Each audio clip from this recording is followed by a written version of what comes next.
Trong bóng đá châu Á, có một cuộc cạnh tranh kéo dài hàng chục năm mà gần như mọi người hâm mộ đều biết đến. Đó là cuộc cạnh tranh giữa Nhật Bản và Hàn Quốc. Hai đội tuyển này gần như luôn thay nhau dẫn đầu châu Á và thường xuyên góp mặt tại World Cup. Nhưng nếu nhìn kỹ hơn, chúng ta sẽ thấy một điều khá thú vị. Dù cùng thành công, cách hai quốc gia xây dựng bóng đá lại gần như đi theo hai hướng hoàn toàn khác nhau. Nhật Bản xây dựng bóng đá như một hệ thống dài hạn với cấu trúc rõ ràng từ học viện, giải đấu cho đến chiến thuật. Trong khi đó, bóng đá Hàn Quốc lại nổi tiếng với những cầu thủ giàu thể lực, tốc độ và tinh thần thi đấu cực kỳ mạnh mẽ. Điều này đặt ra một câu hỏi rất thú vị. Tại sao hai quốc gia có nhiều điểm tương đồng về văn hóa và vị trí địa lý lại phát triển bóng đá theo hai con đường khác nhau? Và chính sự khác biệt này đã ảnh hưởng thế nào tới cuộc cạnh tranh giữa hai nền bóng đá mạnh nhất châu Á? Sự cạnh tranh bóng đá giữa Nhật Bản và Hàn Quốc thực ra đã bắt đầu từ rất sớm. Một trong những cột mốc quan trọng diễn ra vào vòng loại World Cup 1954 khi Hàn Quốc đánh bại Nhật Bản để giành quyền tham dự World Cup. Chiến thắng này không chỉ mang ý nghĩa thể thao mà còn khiến các trận đấu giữa hai đội trở nên căng thẳng và mang tính biểu tượng trong khu vực. Trong nhiều thập kỷ sau đó, Nhật Bản và Hàn Quốc thường xuyên cạnh tranh vị trí đội tuyển mạnh nhất châu Á. Từ Asian Cup cho tới vòng loại World Cup, mỗi lần hai đội gặp nhau đều thu hút sự chú ý rất lớn của người hâm mộ trong khu vực. Đỉnh điểm của sự cạnh tranh này có lẽ là World Cup 2002, khi Nhật Bản và Hàn Quốc cùng đăng cai giải đấu lớn nhất thế giới. Tại giải đấu đó, Hàn Quốc tạo nên kỳ tích khi lọt vào bán kết, thành tích tốt nhất của một đội bóng châu Á trong lịch sử World Cup. Trong khi đó, Nhật Bản cũng lần đầu tiên lọt vào vòng 16 đội. World Cup 2002 không chỉ nâng tầm bóng đá châu Á mà còn đánh dấu bước ngoặt quan trọng trong hành trình phát triển của cả hai nền bóng đá. Sau World Cup 2002, bóng đá Nhật Bản bắt đầu đi theo một con đường phát triển rất rõ ràng và mang tính hệ thống. Thực tế, nền tảng của quá trình này đã được xây dựng từ trước đó, với sự ra đời của J-League vào đầu những năm 1990. Tuy nhiên, sau khi được tổ chức World Cup, Nhật Bản càng quyết tâm hoàn thiện mô hình bóng đá chuyên nghiệp của mình. Các câu lạc bộ tại J-League đầu tư mạnh vào học viện đào tạo trẻ, cơ sở vật chất và hệ thống thi đấu cho cầu thủ trẻ. Mục tiêu của họ là tạo ra những cầu thủ có kỹ thuật tốt, tư duy chiến thuật hiện đại và khả năng thi đấu ở môi trường quốc tế. Chính mô hình này đã giúp Nhật Bản liên tục sản sinh ra nhiều cầu thủ thi đấu thành công tại châu Âu. Những cái tên như Shinji Kagawa, Keisuke Honda, Minamino, Mitoma hay Takefusa Kubo đều là những cầu thủ trưởng thành từ hệ thống đào tạo bài bản của bóng đá Nhật Bản trước khi vươn ra các giải đấu lớn tại châu Âu. Không chỉ ở cấp độ đội tuyển, các câu lạc bộ Nhật Bản cũng đạt được nhiều thành công tại đấu trường châu lục. Urawa Red Diamond là một trong những câu lạc bộ giàu thành tích nhất tại AFC Champions League với các chức vô địch vào các năm 2007, 2017 và 2022. Kashima Antlers cũng từng nhiều lần vô địch châu Á, trong đó đáng chú ý nhất là danh hiệu AFC Champions League năm 2018. Những thành công này cho thấy hệ thống bóng đá của Nhật Bản không chỉ mạnh ở cấp độ đội tuyển quốc gia mà còn duy trì được sức cạnh tranh ổn định ở cấp câu lạc bộ trong suốt nhiều năm.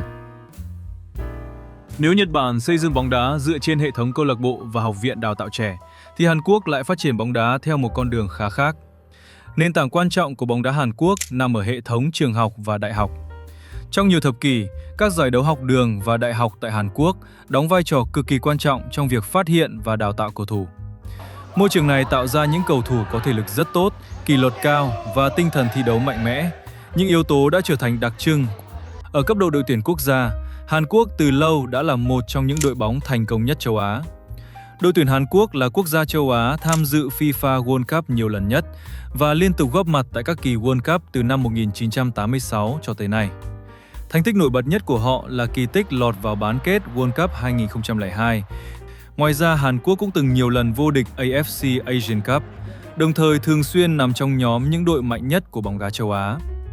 Một trong những biểu tượng lớn nhất của bóng đá Hàn Quốc là Park Ji-sung. Sau khi tỏa sáng tại World Cup 2002, anh chuyển sang châu Âu và thi đấu cho Manchester United.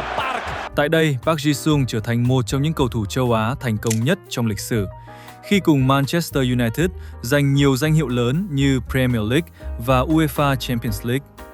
Thành công của Park Ji-sung không chỉ nâng tầm hình ảnh của bóng đá Hàn Quốc mà còn mở đường cho nhiều thế hệ cầu thủ Hàn Quốc sau này thi đấu tại châu Âu. Ngày nay, Hàn Quốc tiếp tục sản sinh ra những ngôi sao lớn của bóng đá châu Á như Son Heung-min hay Kim Min-jae.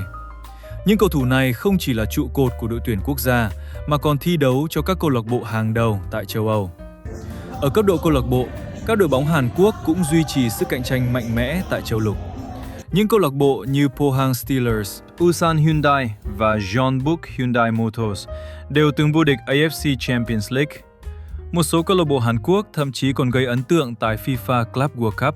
Điển hình là Pohang Steelers, từng giành vị trí thứ 3 tại FIFA Club World Cup 2009. Khi đặt hai nền bóng đá cạnh nhau, sự khác biệt giữa Nhật Bản và Hàn Quốc trở nên rất rõ ràng. Nhật Bản xây dựng bóng đá như một hệ thống dài hạn, nơi các câu lạc bộ, học viện đào tạo trẻ và giải đấu chuyên nghiệp hoạt động theo một cấu trúc rất ổn định. Mô hình này giúp Nhật Bản liên tục sản sinh ra nhiều cầu thủ có kỹ thuật tốt và tư duy chiến thuật hiện đại.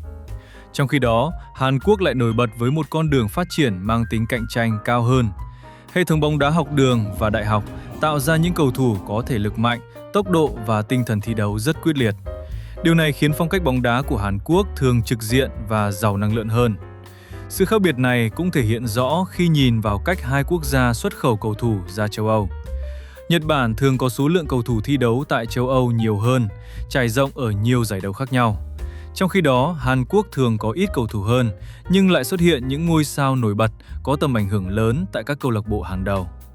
Tuy nhiên, dù đi theo hai con đường khác nhau, cả Nhật Bản và Hàn Quốc đều đạt được một kết quả giống nhau. Họ trở thành hai nền bóng đá ổn định và thành công nhất châu Á trong nhiều thập kỷ. Cả hai đội tuyển đều thường xuyên góp mặt tại các kỳ World Cup và duy trì sức cạnh tranh cao tại các giải đấu lớn của châu lục.